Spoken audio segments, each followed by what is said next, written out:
আসসালামু আলাইকুম। আমার ফার্মে এই মাঝারি সাইজের গরুগুলো দেখতেছেন অনেক সুন্দর। এখানে সাহিওয়াল বিশ গরু এই ফার্মে সবগুলো মাঝারি সাইজে। আমরা কখনো বড় গরু তুলি নাই।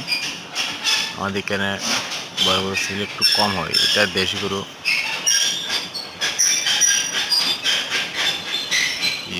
ওরা দেশি গরু আছে, আবার সাহিওয়ালও বীজ আছে। শহরের বীজ বলতে 100% না, এই 70%, 80%। অনেক সুন্দর গরু, মাঝারি সাইজ। আর একটা কথা খেয়াল রাখবেন, খামারির সবচেয়ে বেশি হলো পরিষ্কার। পরিষ্কার থাকলে গরুর রিক যোগানো একটু কম হয়। আমার ফার্মে সবসময় পরিষ্কার থাকে। দেখছেন কত ভালো জাতের গরু, নেপালি সাহিওয়াল। নেপালি আর সাহিওয়াল মিক্স আছে ভাই, এটা দেখছেন, এটা সাহিওয়াল।